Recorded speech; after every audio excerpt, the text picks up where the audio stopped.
In our community, we have high levels of anxiety and depression and suicidality and loneliness and isolation. And if those were the conditions that were affecting you going into this, they've been exacerbated by COVID-19. With hotspots in lockdown and borders closing in, to social media memes and jokes about Victoria being a pariah, there's something important we need to talk about. And that's how, or even if, we're handling the anxiety of living in a pandemic. And I'm going to kick things off. I'm not doing okay. I don't know many people who are. There's so much we can't control, from COVID cases being positive to areas being in lockdown, but there are things we can take control of, like our mental and physical health. And that's one of the things I decided to do when I noticed I had some COVID symptoms. I decided to go and get tested. I'm not concerned whether the results are positive or negative because information is power. I'm more concerned about the angle that I'm filming this from so that you can see my 25 chin. After looking up the DHHS website to find my nearest testing site and exactly what a test would look like, I was on my way. But the hardest thing about the test was actually finding where it was. Surely there's a sign saying COVID testing. I got there eventually, and while I'm not allowed to record anything during my testing, it was a safe, organised, convenient process. The test is done, and that was fine. It took me 15 minutes. Everyone was really lovely. They check your details quite a few times. You wait and get swabbed. I am a gay man, so I'm used to being getting swabs here or there in uncomfortable places. It was a throat swab and a nose swab. And the nose swab, with a nose like mine. Besides keeping myself busy, I decided to touch base with Switchboard, who provide peer-driven support services for LGBTIQA+ people, their families, allies and communities, and find out what else I could do. You need to feel your feelings. But how you are feeling during this time is completely legitimate. We understand that everyone's situation is different.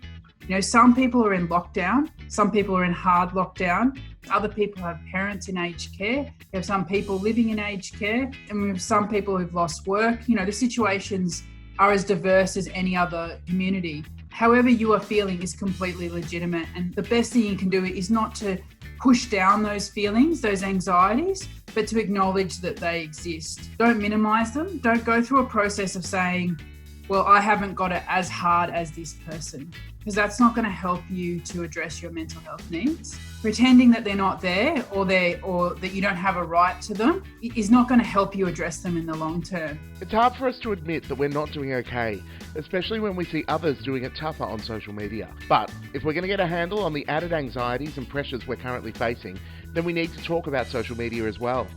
I don't know about your feed, but mine is filled with people either switching off and taking a breather or feeling every single feeling and posting it every minute of the day because that's the only way they can handle it. We really strongly suggest that people hesitate on social media. It's very intense at the moment, and crises always cause intensity within social media. They're always a looking glass on whatever's going on in the world. I just hesitate. Don't bring more drama into your life than's necessary. For example, you might feel like, gee, that person's really irritating me on social media. They keep saying this and this and they don't understand that. All I'd say is just hesitate. Just take a moment. Perhaps create your own rules about social media. Not going to use social media when I'm drinking. I'm not going to use social media after 9 p.m. at night. Create some boundaries, because the last thing you want to do is fire some stuff on social media and then it comes straight back at you, and then you've got to deal with that whirlwind. And also, we just don't want to put unnecessary sort of negativity out there at the moment. You can have your critique, you can have your comments, but just think about, just hesitate. That's my word to you. But when we look around and see other people doing it harder, we can often think, I shouldn't complain. This kind of help and support, that's for them, not me. Some can feel shame and stigma when asking for help, but that's what our peer support services are here for. Your individual experience is completely legitimate, and that goes through to accessing services like Switchboard. Don't feel like this service isn't for me. One thing I always say for Switchboard is that I work in a service that is as much for me as it is for anybody else. If you need to talk to somebody for whatever reason, perhaps you're struggling about having lost employment, concerned about your study. My boss who I hate talking to on Zoom or whatever is really stressing me out. Perhaps you haven't spoken to somebody all day. Whatever the issues are, they're completely legitimate and you've got to reach out. I can't stress that absolutely enough. You don't have to Marie Kondo your life in isolation so that things can feel better. And if switching off your social media and reading a book makes you feel better, then do it. Or, instead of asking people if they're okay, maybe just say hi and have a chat about your day, even if you spent that day staring at four walls. People are how we connect to the world. Technology is just a tool we use to do it. It needs to be a help, not a hindrance.